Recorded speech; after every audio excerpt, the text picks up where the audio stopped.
Hello and welcome. I'm Marquette and this is Mind Body Dallas.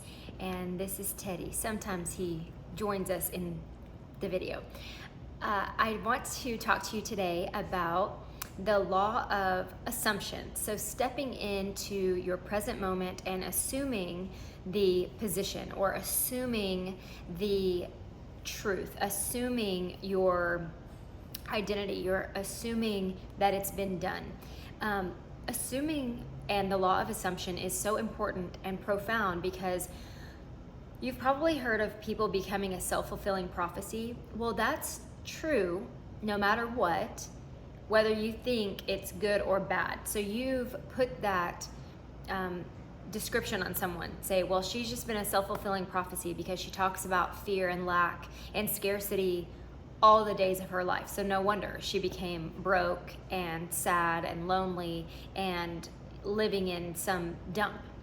Well, because she constantly talks about that, or he. But we talk about self-fulfilling prophecies on the flip side as well, like whenever you talk good things into your life and you speak life to good things, you're assuming that whatever you say is coming true. A lot of people don't realize that they're assuming the worst or assuming the best. It seems so woo-woo or cheesy or positive thinking, eye roll, whenever you want to assume the best. But what would happen? What's the worst thing that could happen if you would just start assuming the best for your life? Assuming that the lucky break is coming, assuming that you're going to get the job. You're assuming, it sounds prideful, and we're taught so aggressively not to be prideful or ego. Yes, step out of pride and ego. It's not saying you're better than anyone. It's saying that you assume the best for your life, that God is working within you and you absolutely believe the truth of God's inheritance in your life, that you are getting your inheritance. You know, you're about to be 30 years old, you're getting your 30-year-old inheritance, or you're about to be 40 and you're getting your 40th birthday inheritance, right? From the Lord.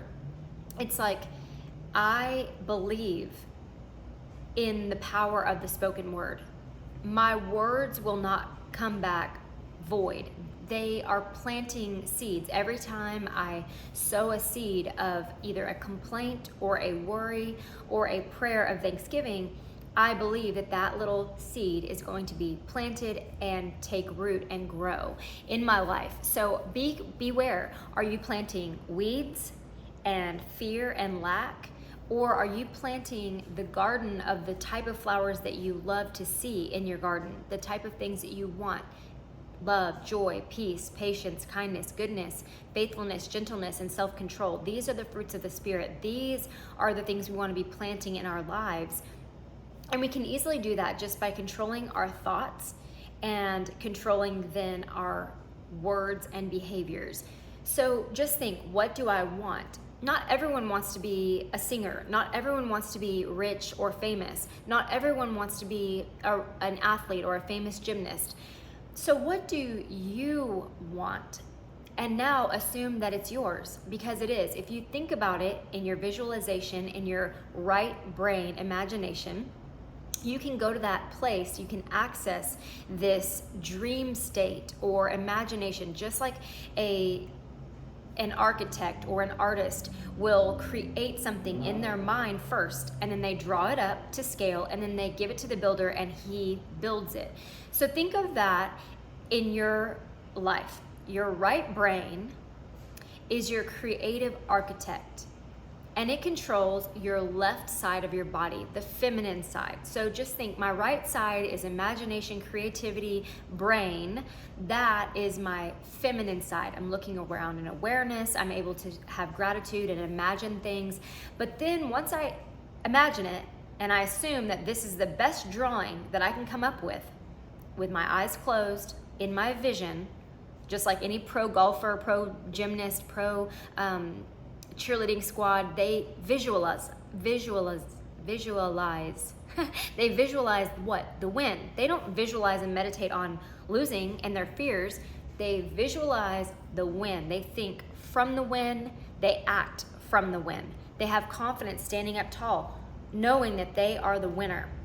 So you've accessed that place in your mind. You've visualized the win. You've visualized the perfect plan for your life. And now you hand it over to what? The builder. Now that's your left brain. The logical, realistic, let's get to action. What's the next best step? And he is in that right, accesses the right body. That's your work hard, hustle side. That's your masculine side. Now, sometimes, yes, inspired action is very important. Sometimes it might take you a while. So you have to get good at your intuition, which again, intuition, awareness, allowing, gratitude, trust, those are all very feminine qualities. You might have heard of the feminine art of being rich. Feminine art of being rich, right? You're attracting things, you're being grateful. The attitude of gratitude is a magnet for miracles. The more grateful you are, the more you realize and are aware of how connected you are in quantum entanglement with everything and everyone around you. The plants, the trees, the grass, the dogs, the people, every person. If you're quantum entanglement, if you're entangled with that which you say you want or desire, like say your mom or your sister or your spouse, we know we're connected, right? So easy. You're just as connected to that which you say you don't want. So these things are just confirming the contrast in your life. These come up in you to mirror back to you other opportunities for you to choose from.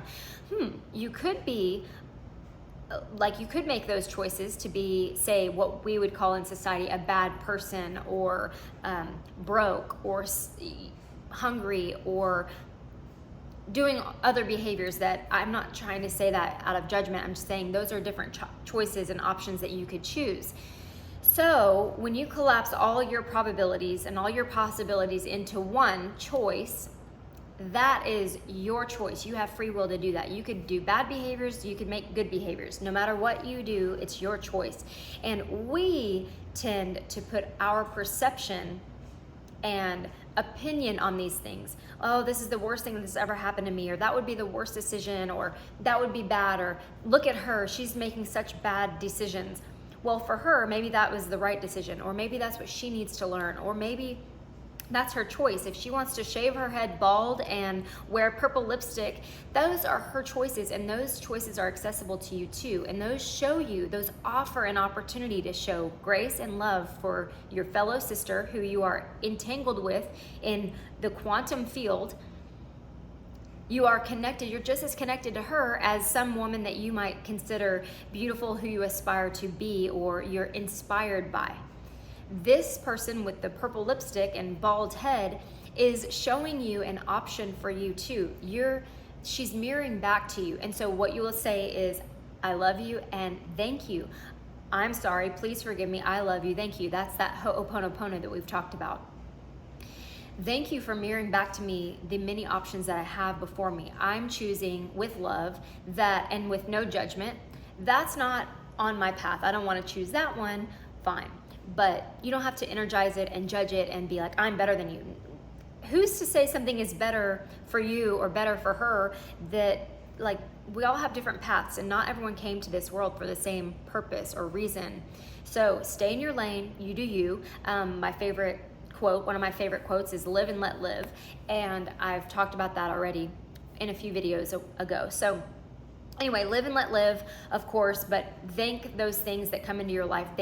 Everything comes into your life to help you grow and learn and mature in wisdom. So whether you're perceiving it good or bad, it's for your growth. It's for your highest good. So thank it, and it, a person, place, or thing, thank it. Remember the empowerment dynamic. You're not in your victim, you're in your creator.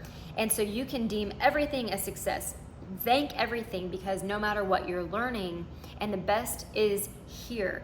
You are now aware, that's your feminine side, the awareness and the gratitude of how everything, you have attracted everything to you for your highest good.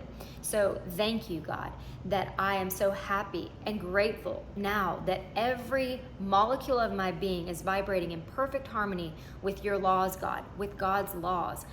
I'm getting happier, healthier, wealthier, wiser every minute of every day. Thank you, God. And just step into that gratitude. Now, I'm going to stop this video and we'll talk about something else next.